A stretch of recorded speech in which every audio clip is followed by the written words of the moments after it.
ओम सहना भवतो सहनौ भुनक्तो सह वीर्यङ्करवावहै तेजस्विनावधीतमस्तु मा विद्विषावहै।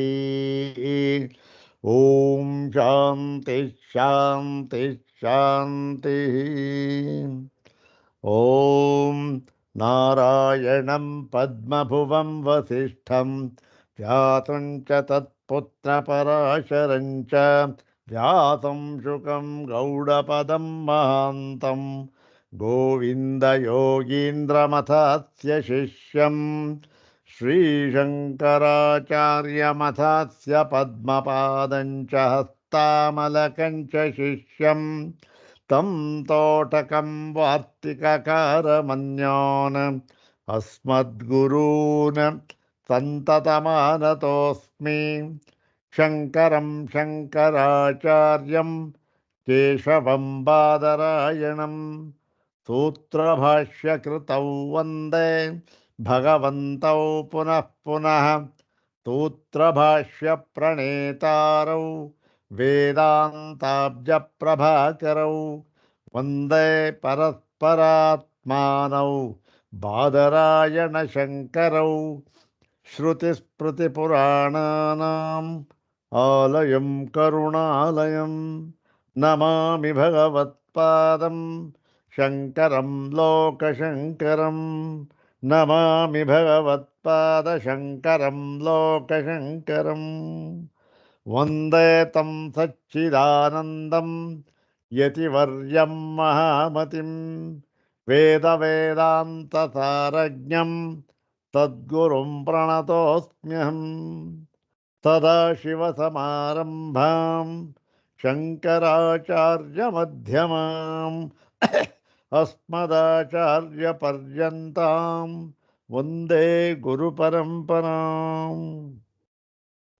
ॐ नमो ब्रह्मादिभ्यो ब्रह्मविद्यासम्प्रदायकर्तृभ्यो वंशर्षिभ्यो नमो महद्भ्यो नमो गुरुभ्यः। सर्वोपप्लवरहितः प्रज्ञानघनः प्रत्यगर्थो ब्रह्मैवाहमस्मि ब्रह्मैवाहमस्मि। अधीहि भगवो ब्रह्म श्रीमच्छंकर भगवत पूज्यपाद महासद्गुरुभ्यो नमः। श्री श्री सच्चिदानंदेन्द्र सरस्वती सद्गुरुभ्यो नमः। यो ब्रह्माणं विदधाति पूर्वं यो वै वेदांश्च प्रहिणोति तस्मै तन्मदेवमात्मबुद्धिप्रकाशम् मुमुक्षुर्वै शरणमहं प्रपद्ये। ॐ शान्ति शान्ति शान्ति। अग्रे उपस्थितेभ्यः भवद्भ्यः सर्वेभ्यो जिज्ञासुभ्यः हार्दान् प्रणामान् समर्पयामि। ब्रह्मसूत्र शांकर भाष्ये द्वितीयाध्याये तृतीये पादे एकादश सूत्रेरुपनिबद्धे अस्मिन् सप्तदशे अंशाधिकरणे तदुपनिबद्धं सप्तमं सूत्रम्। इदानीं तदुपनिबद्धं सप्तमं सूत्रं द्विवारं पठित्वा सूत्रार्थं तद्भाष्यभागं च यथाचार्यानुग्रहं विचारयामः।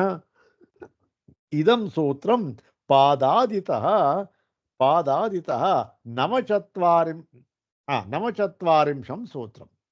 पादादितः नवचत्वारिंशं सूत्रम् अथवा एकोनपञ्चाशत्तमं सूत्रम्।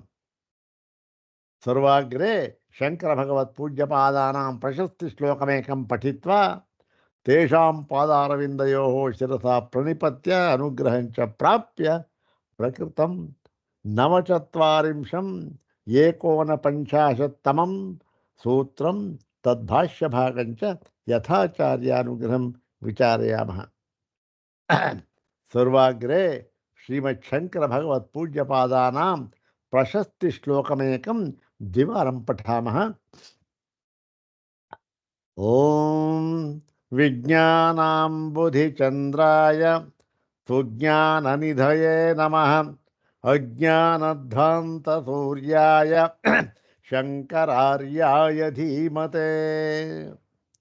ॐ विज्ञानाम्बुधिचन्द्राय सुज्ञाननिधये नमः।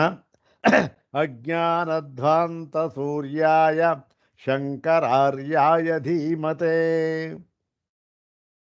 ಈ ಪ್ರಾಸ ಅನುಪ್ರಾಸ ಅನ್ನೋದು ತುಂಬ ಚೆನ್ನಾಗಿದೆ. ವಿಜ್ಞಾನಾಂಬುಧಿ ಚಂದ್ರಾಯ ಸುಜ್ಞಾನ ನಿಧಯೇ ಅಜ್ಞಾನಧ್ವಾಂತ ಇದು ಜ್ಞ. ಈ ಜ್ಞಕಾರ ಇದೆಯಲ್ಲ, ಆ ಜ್ಞಕಾರವನ್ನು ಆ ಪುನರಾವರ್ತನೆ ಮಾಡಿರ್ತಕ್ಕಂಥ ರೀತಿ ತುಂಬ ಚೆನ್ನಾಗಿದೆ. ನೋಡೋಣ, ಅರ್ಥ ಸುಲಭವಾಗಿದೆ, ಏನು ತೊಂದರೆ ಇಲ್ಲ. ವಿಜ್ಞಾನಾಂಬುಧಿ ಚಂದ್ರಾಯ. ವಿಜ್ಞಾನ ಅಂತಂದ್ರೇನು? ಇಲ್ಲಿ ವಿಜ್ಞಾನ ಅಂತಂದರೆ ವಿಶೇಷ ಜ್ಞಾನ.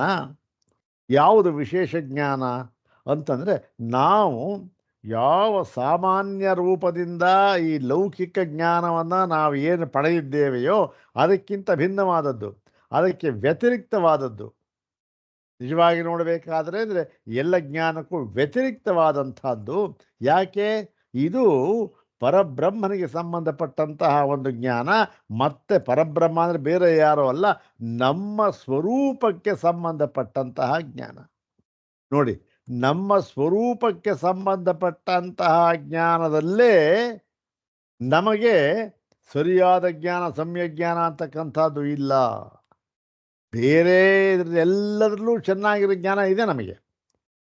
ಎಲ್ಲಿ? ಬೇರೆ ಎಲ್ಲ ಅನಾತ್ಮ ವಸ್ತುವಿನಲ್ಲಿಯೂ ಕೂಡ ಸರಿಯಾದ ಸಮ್ಯಜ್ಞಾನ ಇದೆ ನಮಗೆ.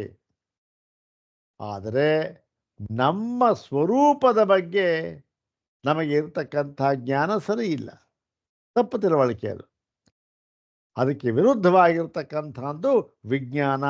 ನಮ್ಮ ಸ್ವರೂಪದ ವಿಶೇಷವಾದ ಜ್ಞಾನ, ನಮ್ಮ ಸ್ವರೂಪದ ಅನುಭವ ಪರ್ಯಂತವಾದ ಜ್ಞಾನ, ಅದು ವಿಜ್ಞಾನ. ಈ ವಿಜ್ಞಾನ ಅಂತಕ್ಕಂಥದ್ದು ಏನಾಗಿದೆ?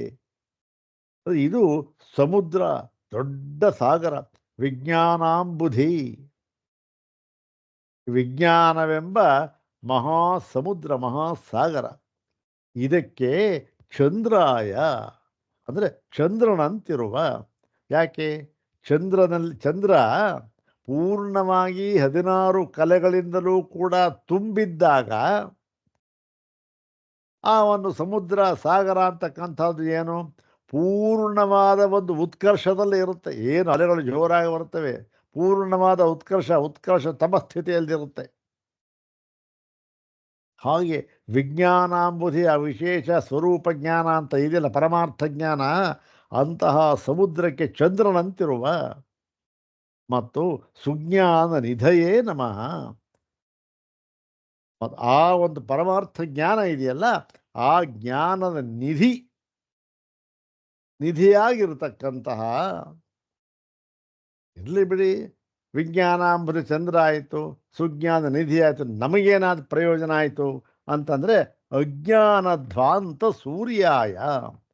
ಒಂದು ವಿಜ್ಞಾನಾಂಬುಧಿ ಚಂದ್ರ, ಆ ಸಮುದ್ರಕ್ಕೆ ಶೀತಲವಾಗಿರತಕ್ಕಂತಹ ಒಂದು ಜ್ಞಾನ, ಶೀತಲ, ಶಾಂತ, ಸಮಾಧಾನ ಇಂತಕ್ಕಂಥ ಸೂಚಿಸುತ್ತೆ ಚಂದ್ರ. ಯಾಕೆ? ಚಂದ್ರ ಮನಸ್ಸಿಗೆ ಸಂಬಂಧಪಟ್ಟವನು. ಹೌತಾರೆ, ಮನಸ್ಸಿನ ಅಧಿದೇವತೆ ಚಂದ್ರಮ ಮನಸೋ ಜಾತಃ ಅಂತ ಹೇಳ್ತಾರೆ. ಆದ್ದರಿಂದ ಚಂದ್ರ ಇಲ್ಲಿ ಆ ವಿಜ್ಞಾನ ಅಂಬುದೇ ಚಂದ್ರ, ಅದಕ್ಕೆ ಚಂದ್ರನಂತಿರುವವನು. ಆದರೆ ಈ ಅಜ್ಞಾನ ಇದೆಯಲ್ಲ, ಮಿಥ್ಯಾಜ್ಞಾನ, ನಮ್ಮ ತಪ್ಪು ತಿಳುವಳಿಕೆ, ನಮ್ಮ ಸ್ವರೂಪದ ಬಗ್ಗೆ ನಮಗೆ ತಪ್ಪು ತಿಳುವಳಿಕೆ ಇದೆಯಲ್ಲ, ಅದನ್ನು ಹೋಗಲಾಡಿಸುವಲ್ಲಿ ಆ ಅಜ್ಞಾನ ಅಂತಕ್ಕಂಥದ್ದು ಯಾವುದದು? ಧ್ವಾಂತ. ಧ್ವಾಂತ ಅಂದರೆ ಕುರುಡು ಗತ್ತಲೆ. ಆ ಒಂದು ಕತ್ತಲೆ ಇದೆಯಲ್ಲ, ಅದಕ್ಕೆ ಸೂರ್ಯಾಯ, ಸೂರ್ಯನಂತಿರುವ. ಅಂದರೆ ಏನು? ಕತ್ತಲೆ ಏನಾದ್ರು ಇದ್ದರೆ, ಅದು ಸೂರ್ಯ ಬಂದರೆ ಎಲ್ಲ ಹೋಯ್ತಪ್ಪ, ಸ್ವಲ್ಪ ಇದೇನೋದಾಗಲಿ, ಅಥವಾ ಕತ್ತಲೆನೂ ಇರಲಿ, ಸೂರ್ಯನೂ ಇರಲಿ ಅನ್ನೋದಾಗಲಿ ಸ್ವಪ್ನದಲ್ಲಿಯೂ ಸಾಧ್ಯ ಇಲ್ಲ. ಸೂರ್ಯ ಇದ್ದ ಕಡೆ ಏನಾಗುತ್ತೆ? ಕತ್ತಲೆ ಇರೋದೇ ಇಲ್ಲ. ಇಲ್ಲಿ ಕತ್ತಲೆ ಯಾವುದು? ಅಜ್ಞಾನ ಎಂಬತಕ್ಕಂಥ ಕತ್ತಲೆಗೆ ಸೂರ್ಯನಂತಿರುವ ಅಂದರೆ ಅಜ್ಞಾನ ಇಲ್ಲವೇ ಇಲ್ಲ ಅಷ್ಟೆ ಇವನಿದ್ದ ಕಡೆ. ಇಂತಹ ಶಂಕರಾರ್ಯಾಯ ಧೀಮತೆ. ಧೀಮತೆ ಧೀಮತೆ ಅಂತಂದರೆ ವಿಶೇಷ ಪ್ರಜ್ಞಾವಂತ. ಧೀಮತೆ ಅಂದರೆ ಬುದ್ಧಿಯನ್ನುಳ್ಳವನು. ಇವನ್ನೆಲ್ಲ ಒಳಗೊಂಡಿರತಕ್ಕಂತಹ ಯಾರಿವನು? ಈ ಪರಮಾರ್ಥ ಜ್ಞಾನಿ. ಧೀಮತೆ ಪರಮಾರ್ಥ ಜ್ಞಾನಿ ಆದ ಶಂಕರಾರ್ಯಾಯ, ಶಂಕರನೆಂಬ ಪೂಜ್ಯನಿಗೆ ನಾನು ನಮಃ ನಮಸ್ಕಾರ ಮಾಡುತ್ತೇನೆ ಅಂತಕ್ಕಂಥದ್ದು ಚೆನ್ನಾಗಿತ್ತು. ಶ್ಲೋಕ ಹೇಳಿ ಅರ್ಥ ಸುಲಭವಾಗಿದೆ, ಬಟ್ ಸ್ವಲ್ಪ ವಿವರಣೆ ತಗೊಂಡು ಇನ್ನೂ ಸ್ವಲ್ಪ ಚೆನ್ನಾಗಿ ಅರ್ಥ ಆಗುತ್ತೆ ಅಷ್ಟೇ, ಇನ್ನೇನಿದೆ. ಆ ಒಂದು ಪ್ರಾಸ ಅನುಪ್ರಾಸ ಎಲ್ಲ ಚೆನ್ನಾಗಿದೆ. ಆಮೇಲೆ ಉಪಮೆಯನ್ನು ಕೂಡ ಚೆನ್ನಾಗಿ ಕೊಟ್ಟಿದ್ದಾರೆ. ವಿಜ್ಞಾನಾಂಬುಧಿ ಚಂದ್ರ, ಅಜ್ಞಾನಧ್ವಾಂತ ಸೂರ್ಯ. ಹೀಗೆ ನೋಡೋಣ ಇನ್ನೊಂದು ಸಾರಿ ಆ ಒಂದು ಪ್ರಶಸ್ತಿ ಶ್ಲೋಕವನ್ನು ಹೇಳಿ ನಂತರ ಪ್ರಾರಂಭ ಮಾಡೋಣ ಭಾಷ್ಯವನ್ನು. ಓಂ ವಿಜ್ಞಾನಾಂಬುಧಿ ಚಂದ್ರಾಯ ಸುಜ್ಞಾನನಿಧಯೇ ನಮಃ. ಅಜ್ಞಾನಧ್ವಾಂತ ಸೂರ್ಯಾಯ ಶಂಕರಾರ್ಯಾಯ ಧೀಮತೆ. ಅಥ ಶ್ರೀಮಚ್ಛಂಕರ ಭಗವತಃ ಕೃತೌ ಶಾರೀರಕಮೀಮಾಂಸಾ ಭಾಷ್ಯೇ ದ್ವಿತೀಯೇ ಅವಿರೋಧಾಧ್ಯಾಯೇ ತೃತೀಯೇ ಪಾದೇ ಸಪ್ತದಶಂ ಏಕಾದಶ ಸೂತ್ರಾತ್ಮಕಂ ಅಂಶಾಧಿಕರಣಂ. ಓಂ ಅಂಶೋ ನಾನಾವ್ಯಪದೇಶಾದನ್ಯಥಾ ಚಾಪಿ ದಾಶಕಿತವಾದಿತ್ವಮಧೀಯತ ಏಕೆ. ಓಂ ಮಂತ್ರವರ್ಣಾಚ್ಚ ಓಂ ಅಪಿ ಚ ಸ್ಮರ್ಯತೆ. ಓಂ ಪ್ರಕಾಶಾದಿವನ್ನೈವಂ ಪರಃ ಓಂ ಸ್ಮರಂತಿ ಚ. ಓಂ ಅನುಜ್ಞಾಪರಿಹಾರೌ ದೇಹ ಸಂಬಂಧ ಜ್ಯೋತಿರಾದಿವತ. ಓಂ ಅಸಂತತೇಶ್ಚಾವ್ಯತಿಕರಃ. ಓಂ ಆಭಾಸ ಏವ ಚ. ಓಂ ಅದೃಷ್ಟಾನಿಯಮಾತ್. ಓಂ ಅಭಿಸಂಧ್ಯಾದಿಷ್ವಪಿ ಚೈವಂ. ಓಂ ಪ್ರದೇಶಾದಿತಿ ಚೇನ್ನಾಂತರ್ಭಾವಾತ್. ಇಷ್ಟು ಸೂತ್ರಗಳು. ಇಲ್ಲಿ ಒಂದು ನಾವು ಆವತ್ತಿಂದ ಹೇಳ್ಕೊಳ್ಬೋದಾಗಿತ್ತು, ಮರ್ತು ಬಿಟ್ಟಿವೆ, ಮುಂದೆ ನಾಳೆ ಇದು ಹೇಳ್ಕೊಂಡೆ. ಇಲ್ಲಿ ಈ ಒಂದು ಪಾದ ಮುಗಿಯಿತು, ಮೂರನೇ ಪಾದ ಇಲ್ಲಿಗೆ ಈ ಒಂದು ಪ್ರದೇಶಾದಿತೇನ್ನಾಂತರ್ಭಾವಾತ್ ಅನ್ನುವ ಸೂತ್ರದೊಂದಿಗೆ ಮುಕ್ತಾಯವಾಗುತ್ತೆ. ಅದನ್ನು ಹೇಳ್ಕೊಂಡೆ, ಏನು ತೊಂದರೆ ಇಲ್ಲ. ಯಾಕೆ ಮುಂದೆ ಕೊನೆ ಆ ಸೂತ್ರ ಬಂದಾಗ ಹೇಳ್ಕೊಳ್ಳೋಣ ಅಂತ ಇದೆ, ಯಾವ ಬೇಕಾದ್ರೆ ಹೇಳ್ಕೊ, ಏನು ತೊಂದರೆ ಇಲ್ಲ. ಈಗ ಪ್ರಕೃತ ಇದರಲ್ಲಿ ಯಾವುದು? ಇದರಲ್ಲಿ 7ನೆಯ ಸೂತ್ರವನ್ನು ನಾವು ವಿಚಾರ ಮಾಡಬೇಕಾಗಿದೆ. ಯಾವುದು? ಓಂ ಅಸಂತತೇಶ್ಚಾವ್ಯತಿಕರ. ಓಂ ಅಸಂತತೇಶ್ಚಾವ್ಯತಿಕರ. ಇದು ಅಂಶಾಧಿಕರಣ. ಇದರಲ್ಲಿ ಜೀವ ಮತ್ತು ಪರಮಾತ್ಮ ಇಬ್ಬರನ್ನೂ ಕೂಡ ತೆಗೆದುಕೊಂಡು ಅವರಿಗೆ ಪಾರಸ್ಪರಿಕ ಸಂಬಂಧವನ್ನು ಹೇಳೋದಕ್ಕೆ ಹೊರಟಿದ್ದಾರೆ. ಯಾತಕ್ಕೆ? ಎಲ್ಲ ಈ ಒಂದು ಈ ವಿಧಿ ನಿಷೇಧ ಅದು ಇದೆಲ್ಲ ಸರಿ ಹೋಗಬೇಕಲ್ಲ, ಅದಕ್ಕೋಸ್ಕರ. ಆದರೆ ಯಾವಾಗ ಇದು ಯಾವ ದಶೆಯಲ್ಲಿ ಹೇಳ್ತಾ ಇರತಕ್ಕಂಥದ್ದು ಅಂತಂದರೆ, ಯಾರಿಗೆ ಈ ಜೀವ ಅಂದ್ರೇ ಏನವನು ಉಪಾಧಿಯಿಂದ ಉಪಹಿತನಾಗಿರತಕ್ಕಂತಹ ಪರಮಾತ್ಮ ಅಷ್ಟೆ. ಯಾವಾಗ ಉಪಾಧಿಯಿಂದ ಉಪಹಿತನಾಗ್ತಾನೋ ಅವನು ಬೇರೆ. ಈಗ ಮನೆಯಲ್ಲಿ ಒಬ್ಬ ಇರ್ತಾನೆ, ಅವನು ಗೃಹಸ್ಥ, ಅವನು ಸಮಾನವಾಗಿರ್ತಾನೆ. ಅವನು ಸಾಯಂಕಾಲ ಬರ್ತಾನೆ, ನಾಟಕ ಕಂಪನಿ ಬರ್ತಾನೆ, ಪಾತ್ರ ಹಾಕ್ತಾನೆ. ಆವಾಗ ಏನು ಮಾಡ್ತಾನೆ? ಅವನು ಯಾವ ಪಾತ್ರ ಹಾಕ್ತಾನೋ ಆ ಪಾತ್ರ ಅವನಿಗೆ, ಅದಕ್ಕೆ ತಕ್ಕ ಹಾಗೆ ಮಾತಾಡ್ತಾನೆ, ಅದಕ್ಕೆ ತಕ್ಕ ಹಾಗೆ ಅಭಿನಯಿಸ್ತಾನೆ, ಎಲ್ಲವನ್ನೂ ಮಾಡ್ತಾನೆ. ಆ ದೃಷ್ಟಿಯಿಂದ ಏನಾಗಿದ್ದಾನೆ? ಅವನೇ ಮನೆಯಲ್ಲಿದ್ದ ಗೃಹಸ್ಥನೇ ಬೇರೆ, ಇಲ್ಲಿ ಬಂದಿರತಕ್ಕಂಥ ವೇಷಧಾರಿ ಇವನೇ ಬೇರೆ. ಆದರೆ ಇವನು ಯಾವುದನ್ನು ಮರಿಬಾರ್ದು ನಾವು? ಇವನು ವೇಷಧಾರಿ ಅನ್ನೋದನ್ನು ಮರಿಬಾರ್ದಷ್ಟೆ. ಆ ವೇಷಧಾರಿ ಅಂತಕ್ಕಂಥದ್ದನ್ನು ಇಟ್ಕೊಂಡು ಅವನೇನು ಮಾಡ್ತಾನೆ? ಅವನು ಅದಕ್ಕೆ ತಕ್ಕಂತೆ ದುಃಖ ಬಂದರೆ ದುಃಖ ವ್ಯಕ್ತಪಡಿಸ್ತಾನೆ, ಸಂತೋಷ ಬಂದರೆ ಸಂತೋಷ ವ್ಯಕ್ತಪಡಿಸ್ತಾನೆ, ಶೌರ್ಯ ವೀರ್ಯ ಎಲ್ಲವನ್ನು ವ್ಯಕ್ತಪಡಿಸ್ತಾನೆ, ತಾನೇ ಅದಾಗಿಬಿಡ್ತಾನೆ. ಹಾಗೆ ಇಲ್ಲೂ ಕೂಡ ಜೀವಾತ್ಮ. ಇಂತಹ ಜೀವ ಪರಮಾತ್ಮನಿಗೆ ಏನು ಸಂಬಂಧ ಏನು ಅಂತಕ್ಕಂಥಾದರೆ, ಈ ಸಂಬಂಧ ಏನು ಅಂತ ಹೇಳುವಾಗ 2 ಸಂಬಂಧವನ್ನು ಹೇಳ್ತಾರೆ. ಒಂದು ಸ್ವಾಮಿ ಭೃತ್ಯ ಸಂಬಂಧ, ಒಂದು ಅಂಶಾಂಶ ಸಂಬಂಧ. ಸ್ವಾಮಿ ಭೃತ್ಯ ಸಂಬಂಧ ಅಂತಕ್ಕಂಥದ್ದು ಚೆನ್ನಾಗಿ ಹೊಂದುತ್ತಲ್ವೇ? ಯಾಕೆ? ಪರಮೇಶ್ವರ ಅವನು, ಅವನ ಹೆಸರೇ ಪರಮೇಶ್ವರ, ಈಶಿತ್ರು ಅವನು. ಆದ್ದರಿಂದ ಅವನು ನಮಗೆಲ್ಲ ಸ್ವಾಮಿ, ಅವನು ಫಲಗಳನ್ನು ಕೊಡ್ತಕ್ಕಂಥವನು, ಕರ್ಮ ಫಲಗಳಿಗೆ ಅವನು ದಾತೃ ಅವನು. ಹೀಗಿರುವಾಗ ಅವನು ಸ್ವಾಮಿ, ನಾವು ಅವನ ಅನುಚರರು. ವಯಂ ಜೀವಾಹ ಹರೇರನುಚರಾಹ.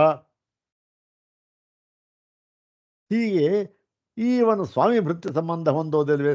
ಇಲ್ಲ, ಹೊಂದುವುದಿಲ್ಲ. ಸ್ವಾಮಿ ಭೃತ್ಯ ಸಂಬಂಧವನ್ನು ನೀವು ಹೇಳಿದ್ರೆ ಏನಾಗುತ್ತೆ?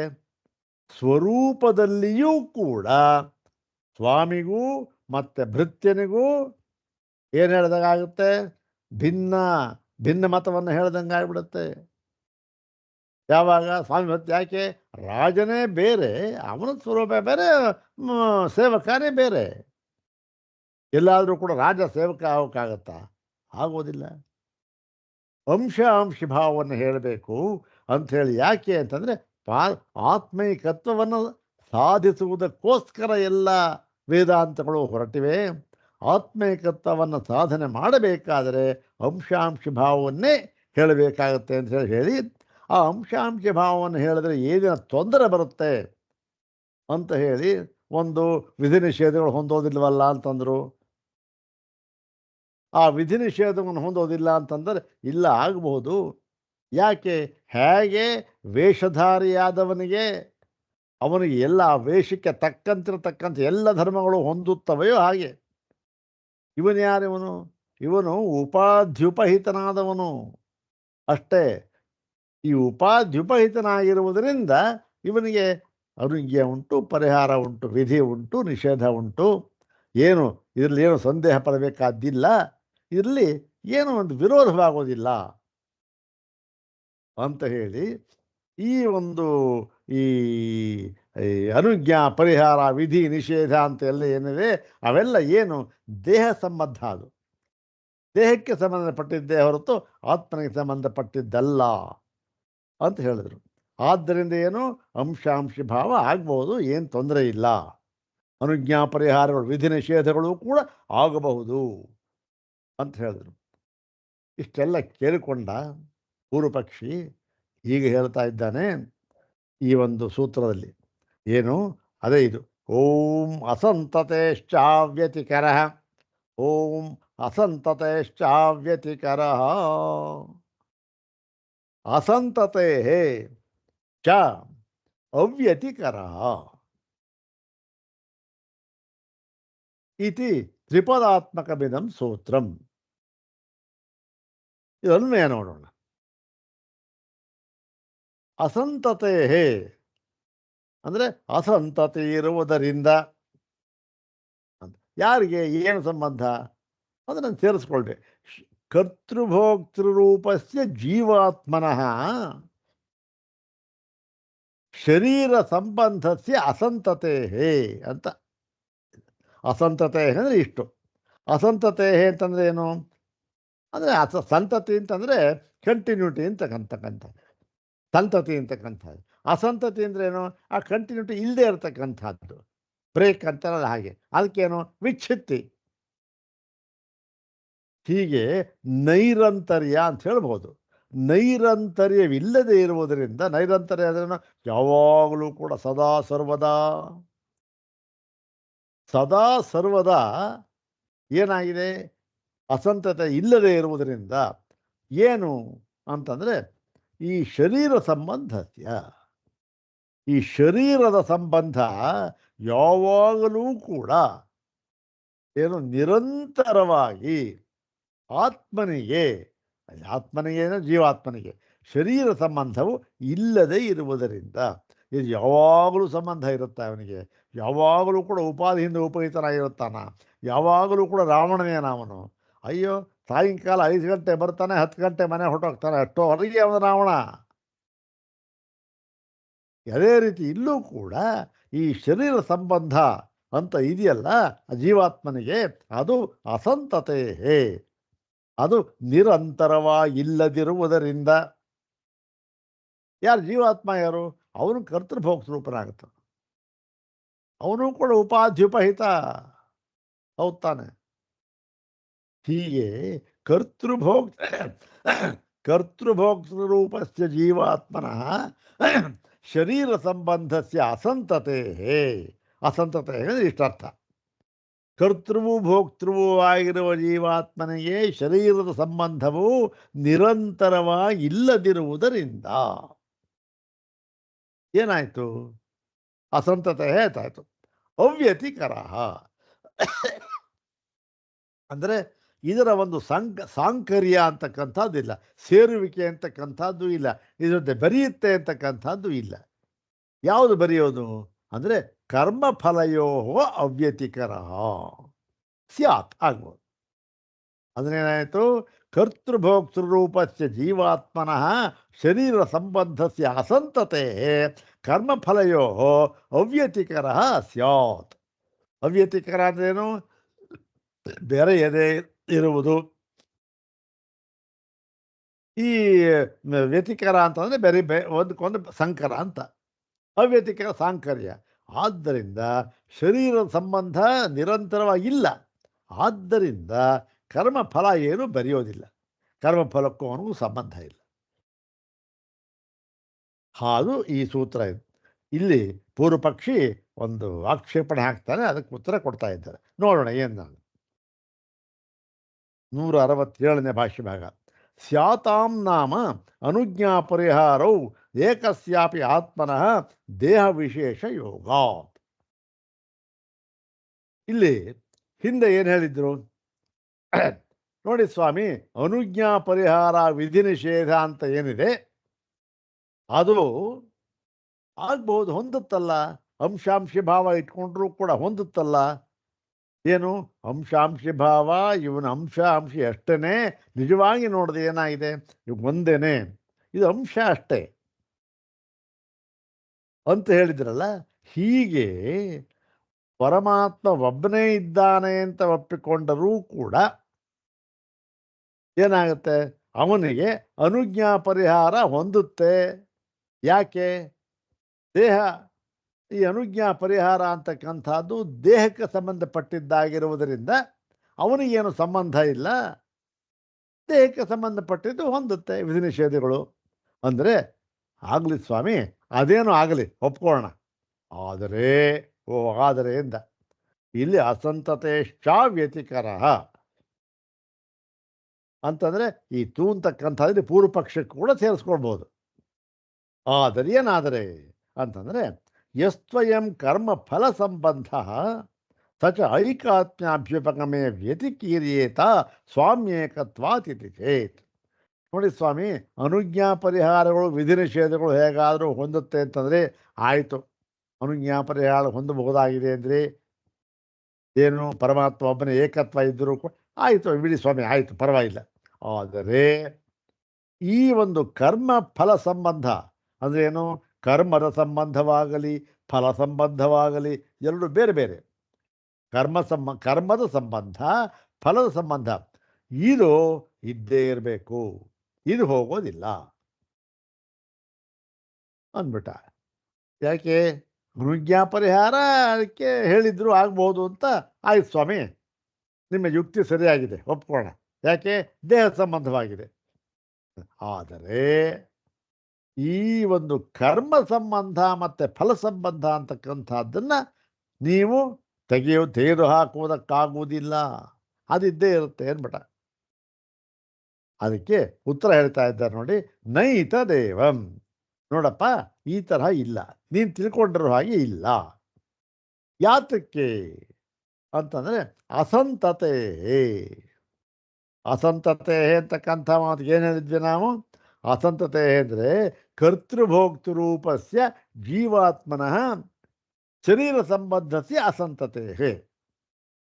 ಅಸಂತತೆ ಇದು ನೈರಂತರ್ಯ ಇಲ್ಲದಿರುವುದರಿಂದ. ಸಂತತಿ ನೈರಂತರ್ಯವಿಲ್ಲದಿರುವುದರಿಂದ ಅಂತಂದರು. ಏನು ಹಾಗಂದರೆ ಅಂದರೆ ಅದಕ್ಕೆ ಹೇಳ್ತಾ ಇದ್ದಾರೆ ನೋಡಿ, ನಹಿ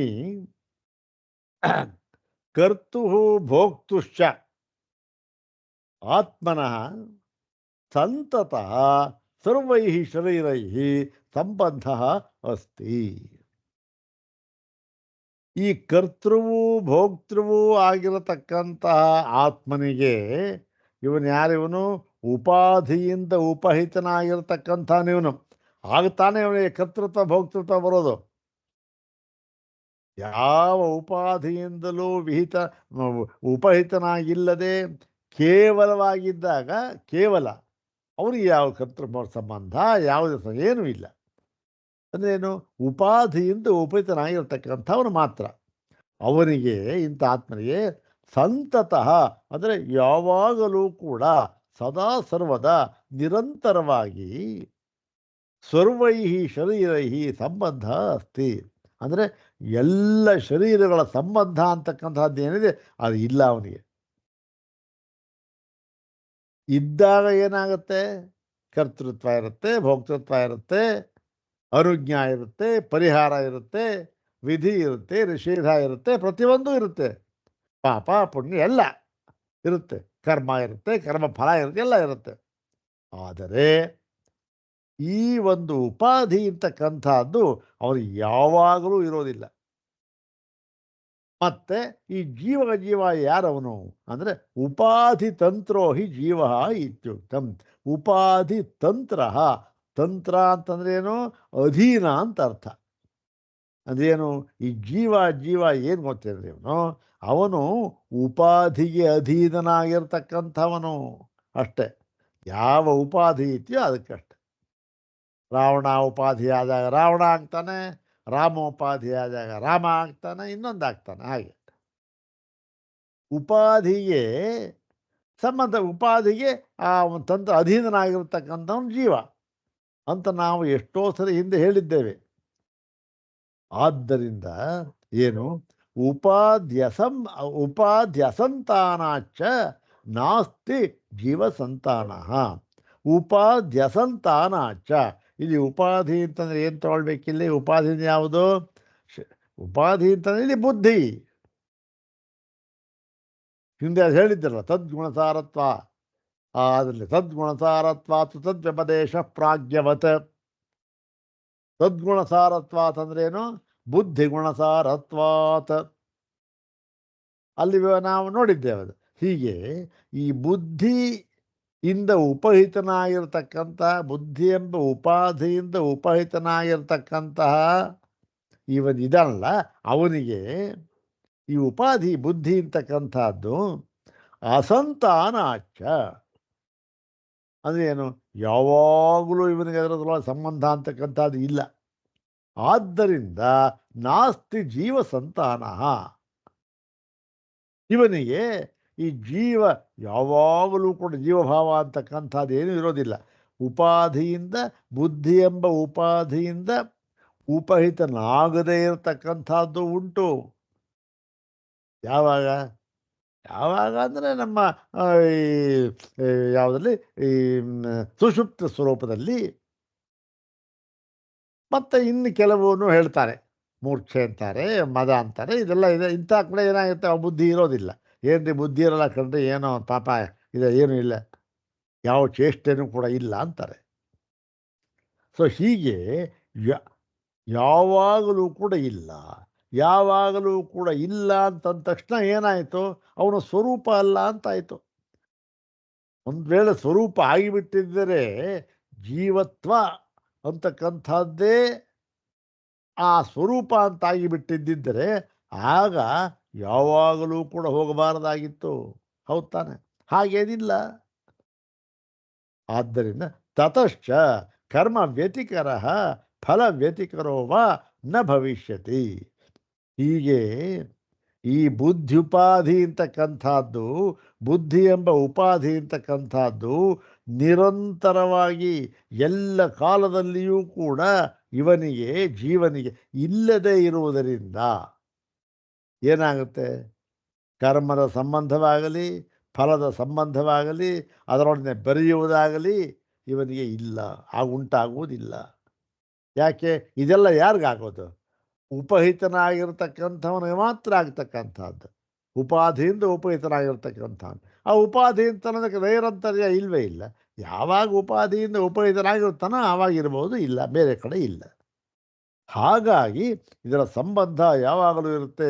ಇದರ ಫಲವನ್ನು ಇವನು ಅಂತಕ್ಕಂಥದ್ದು ಇಲ್ಲ. ಇದೆಲ್ಲ ತರ್ಕಪ್ರಧಾನವಾದ ಒಂದು ಭಾಗ. ಆಯಿತು. ಮತ್ತೆ ಈ ಅಸಂತತ ಒಂದು ಕಾರಣ ಹೇಳಿದ್ರು. ಮತ್ತೆ ಇದರಲ್ಲಿ ಹೇಳ್ತಾ ಇದ್ದಾರೆ, ಇವಾಗ ಮುಂದೆ ಹೇಳ್ತಾ ಇದ್ದಾರೆ ನೋಡಿ. ಇದು 50ನೇ ಸೂತ್ರ, ಪಂಚಾಶತ್ತಮಂ ಸೂತ್ರಂ. ಇದು ಓಂ ಆಭಾಸಯೇವ ಚ, ಓಂ ಆಭಾಸಯೇವ ಚ ಅಂತಕ್ಕಂಥದ್ದು. ಇದರಲ್ಲೂ ಸುಲಭವಾಗಿದೆ ಇದು. ಆಭಾಸಃ ಏವ ಚ ಇತಿ ತ್ರಿಪದಾತ್ಮಕವಿದಂ ಸೂತ್ರಂ. ಅಸ್ಮಿನ್ ಸೂತ್ರೆ ತ್ರೀಣಿ ಪದಾನಿ ವಿದ್ಯಂತೆ. ಅನ್ವಯಂ ಪಶ್ಯಾಮಃ. ಆಭಾಸಃ, ಆಭಾಸಃ ಇತ್ಯುಕ್ತೆ ಜೀವಃ ಪರಮಾತ್ಮನಃ ಆಭಾಸಃ ಇತ್ಯರ್ಥ.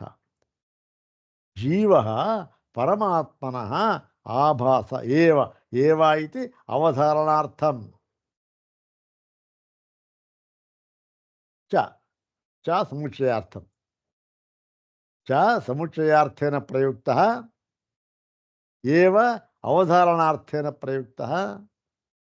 ಅತಃ ಜೀವಃ ಪರಮಾತ್ಮನಃ ಆಭಾಸಃ ಏವ.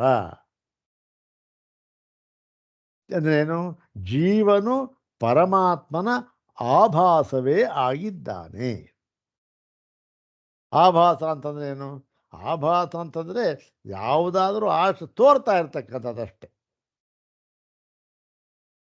ಹೇಗೆ? ಅದು ಸೂರ್ಯ ಕೊಡ್ತಾರೆ ಮುಂದಿನ 3ನೆಯ ಅಧ್ಯಾಯದಲ್ಲಿ ಬಹಳ ವಿಸ್ತಾರವಾಗಿ ಅದನ್ನು ಹೇಳಿದ್ರು. ಉಭಯಲಿಂಗಾಧಿಕರಣ ಅಂತ ಬಹಳ ಬಹಳ ಉತ್ತಮವಾದ ಸೂತ್ರ ಪ್ರತಿಪಾದನೆ ಮಾಡ್ತಾರೆ ಅದರಲ್ಲಿ. ಅದು ಮುಂದೆ ಬರುತ್ತೆ. ಈಗ ಇಲ್ಲಿ ಏನು ಹೇಳ್ತಾ ಇದ್ದಾರೆ ಅಂದರೆ, ಈ ಜೀವನು ಏನಾಗಿದ್ದಾನೆ? ಇದು ಆಭಾಸ ರೂಪನಾಗಿದ್ದಾನೆ. ಕೇವಲ ಪರಮಾತ್ಮನ ಒಂದು ಆಭಾಸ ರೂಪವಾಗಿದ್ದಾನೆ ಅಂಥೇಳಿ. ಹೀಗಿರೋದ್ರಿಂದ ಇವನು ಆಭಾಸ, ಇವನು. ಆದ್ದರಿಂದ ಇವನು ಏನಾಗಿದೆ? ಕರ್ಮದಲ್ಲಿಯೂ ಸಂಬಂಧ ಇಲ್ಲ, ಬೆರೆಯೋದಿಲ್ಲ. ಮತ್ತು ಅದರ ಫಲಗಳಲ್ಲಿಯೂ ಕೂಡ ಇವನಿಗೆ ಬೆರೆಯುವುದು ಎನ್ನುವುದು ಇಲ್ಲ. ಆ ಹಿಂದಿದೆಯಲ್ಲ, ಅದನ್ನು ಸೇರಿಸ್ಕೊಳ್ಬೇಕಷ್ಟೆ. ಏನು? ಜೀವ ಪರಮಾತ್ಮನಃ ಆಭಾಸ ಏವ, ಅತಃ ಕರ್ಮಫಲಯೋ ಅವ್ಯತಿಕರ ಅಸಂಕರ ಸ್ಯಾತ್ ಅಂತ ಅಷ್ಟೆ. ಜೀವನು ಪರಮಾತ್ಮನ ಆಭಾಸವೇ. ಆದ್ದರಿಂದ ಇವನಿಗೆ ಕರ್ಮದಲ್ಲಿಯಾಗಲಿ ಅಥವಾ ಫಲದಲ್ಲಿಯಾಗಲಿ ಬೆರೆಯುವಿಕೆ ಇವನಿಗೆ ಸಂಬಂಧಪಟ್ಟಿದೆ ಅಂತಕ್ಕಂಥದ್ದು ಇಲ್ಲ ಅಂತ. ನೋಡೋಣ ಏನಂತ.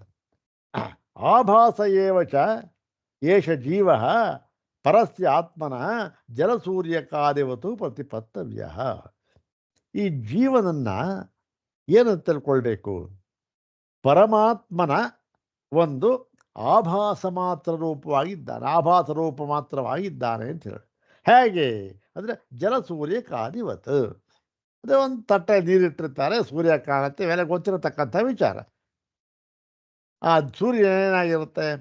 ಅಲ್ಲಿ ಆ ಒಂದು ಪ್ರತಿಬಿಂಬ ಅಂತಕ್ಕಂಥದ್ದು ನೀರಿನಲ್ಲಿ ಕಾಣುತ್ತೆ. ಬಿಂಬ ಎಲ್ಲಿರುತ್ತೆ? ಬಿಂಬ ಅಲ್ಲಿ ಮೇಲ್ಗಡೆ ಇರುತ್ತೆ. ಸೂರ್ಯ ಅವನ ಬಿಂಬ, ಅವನ ಬಿಂಬ. ಇದು ಏನಾಗಿದೆ? ಇದು ಪ್ರತಿಬಿಂಬ ಅಂತದ್ದು. ಪ್ರತಿಬಿಂಬ. ಇಲ್ಲಿ ಒಂದು ವಿಚಾರ, ಇಲ್ಲಿ ಅದನ್ನು ಹೇಳಿಲ್ಲ. ಇಲ್ಲಿ ಏನು? ಹಾಗಾದರೆ ಇಲ್ಲಿ ಆಚಾರ್ಯರು ಈ ಬಿಂಬ ಪ್ರತಿಬಿಂಬವಾದವನ್ನು ಒಪ್ಪಿದ್ದಾರಾ ಅಂತಕ್ಕಂಥದ್ದು ನೋಡಿ. ಇಷ್ಟಕ್ಕೆ ನೋಡಿ ಏನಾಗುತ್ತೆ, ಕೆಲವು ವ್ಯಾಖ್ಯಾನಗಳಲ್ಲಿಯೂ ಕೂಡ ಹೌದು ಬಿಂಬ ಪ್ರತಿಬಿಂಬವಾದ. ಈ ಬಿಂಬ ಪ್ರತಿಬಿಂಬವಾದಕ್ಕೆ ಹೀಗೆ ಇಷ್ಟು ವ್ಯತಿರಿಕ್ತವಾದದ್ದು ಯಾವುದೋ ಇನ್ನೊಂದು ವಾದ ಇದೆ. ಪ್ರಸಿದ್ಧವಾದ 2 ವಾದಗಳು. ಯಾವುದದು? ಅವಚ್ಛೇದವಾದ. ಒಂದು ಅವಚ್ಛೇದವಾದ, ಒಂದು ಪ್ರತಿಬಿಂಬವಾದ.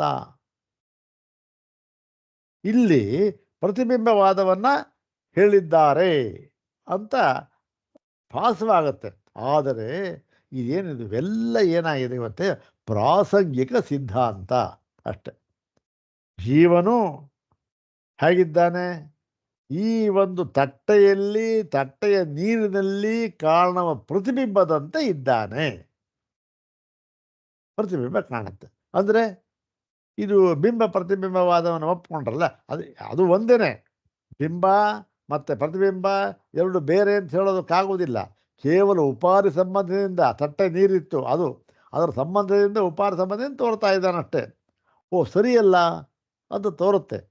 ಆದರೆ ಇಲ್ಲ ಇದು ಸರಿಯಲ್ಲ ಅಂತಕ್ಕಂಥದ್ದನ್ನು ಆ ಸ್ವಾಮಿಪಾದರು ಹೇಳ್ತಾರೆ. ಅದನ್ನು ಈ ಮುಂದೆ ಈ ಸೂತ್ರ ಆದಮೇಲೆ ಕೊಂಚ ಸಂಕ್ಷೇಪವಾಗಿ ನೋಡೋಣ, ಯಾತಕ್ಕೆ ಇದು, ಏನರ್ಥ ಅಂತಕ್ಕಂಥದ್ದು. ಈಗ ಇಷ್ಟು ಮಾತ್ರ ಅರ್ಥ ಮಾಡಿಕೊಳ್ಳ. ನಸಯೇವ ಸಾಕ್ಷಾತ್ ನಾಪಿ ವಸ್ತ್ವಂತರಂ. ಈ ಜೀವ ಇದ್ದಾನಲ್ಲ, ಈ ಜೀವ ಇಂಥ ಇವನನ್ನು ಸಾಕ್ಷಾತ್ ಏನು ಸಾಕ್ಷಾತ್ ಪರಮೇಶ್ವರ ಅಂತ ಹೇಳೋದಕ್ಕೂ ಆಗೋದಿಲ್ಲ. ಈ ಜೀವ ಇದ್ದಾನಲ್ಲ ಇವನು, ಇಲ್ಲ ರೀ ಇವನು ಪರಮೇಶ್ವರನೇ ಅಂತ ಹೇಳೋದಕ್ಕೂ ಆಗೋದಿಲ್ಲ. ಯಾಕೆ? ನಮಗೆ ಅನುಭವ ಆಗ್ತಾ ಇದೆ. ಸುಖ ದುಃಖ ರಾಗಾದ್ಮೇಲೆ ದ್ವಂದ್ವದಿಂದ ಕೂಡಿರ್ತಕ್ಕಂಥವನಿವನು. ಮತ್ತೆ ನಾಪಿ ವಸ್ತು ಅಂತರಂ. ಓ ಇಲ್ಲ ಪರಮೇಶ್ವರನಿಗಿಂತ ಭಿನ್ನವಾಗಿದ್ದಾನೆ. ವಸ್ತುವಂತರ ಬೇರೆ ವಸ್ತು, ಭಿನ್ನನಾಗಿದ್ದಾನೆ ಅಂತ ಹೇಳೋ ಹಾಗೂ ಇಲ್ಲ. ಪರಮೇಶ್ವರನೇ ಅಂತ ಹೇಳೋ ಹಾಗೂ ಇಲ್ಲ. ಪರಮೇಶ್ವರನಿಂದ ಭಿನ್ನ ಅಂತಕ್ಕಂಥದ್ದು ಇಲ್ಲ. ತತ್ವಾನ್ಯತ್ವಾಭ್ಯಾಮ್ ಅನಿರ್ವಚನೀಯೇ, ಪ್ರಸಿದ್ಧವಾದ ಪದ. ಇದರಲ್ಲಿ ಬೇಕಾದಷ್ಟು ವಾದಗಳಿದೆ. ತತ್ವಾನ್ಯತ್ವಾಭ್ಯ ಅನಿರ್ವಚನೀಯವಾದ ಹೇಳಿದ್ದಾರ ಇಲ್ಲಿ. ಹಾಗಾದರೆ ನೋಡಿ ಎಷ್ಟು ಇದು ಬರುತ್ತೆ. ಬಿಂಬ ಪ್ರತಿಬಿಂಬವಾದ ಒಪ್ಕೊಂಡಿದ್ದಾರೆ. ಹಾಗಾದರೆ ಅನಿರ್ವಚನೀಯವಾದ, ಅನಿರ್ವಚನೀಯವಾದವು ಇದೆ. ಅಂದರೆ ಇಲ್ಲ ಇದು ಏನು, ಹೀಗೆ ಅರ್ಥ ಮಾಡಿಕೊಳ್ಳಬೇಕು ಇದನ್ನು ಎಂಬುದಾಗಿ ಈ ಸ್ವಾಮಿಪಾದರು ಹೇಳಿದ್ದಾರೆ. ಇವೆಲ್ಲ ಆ ಒಂದು ಹೇಗೆ ಅರ್ಥ ಮಾಡಿಕೊಳ್ಬೇಕು ಅಂತ ಅನ್ನೋದು ಈ ವಿಶುದ್ಧ ವೇದಾಂತ ಪರಿಭಾಷೆ ಇದೆಯಲ್ಲ, ಅದರಲ್ಲಿ ವಿಸ್ತಾರ ಸೂಚನೆ ತಿಳಿಸಿದ್ದಾರೆ. ಅದನ್ನೆಲ್ಲ ಮುಂದೆ ಬರುತ್ತೆ, ಇದು ಮುಂದೆ ಬರುತ್ತದ್ರಲ್ಲಿ ನೋಡೋಣ.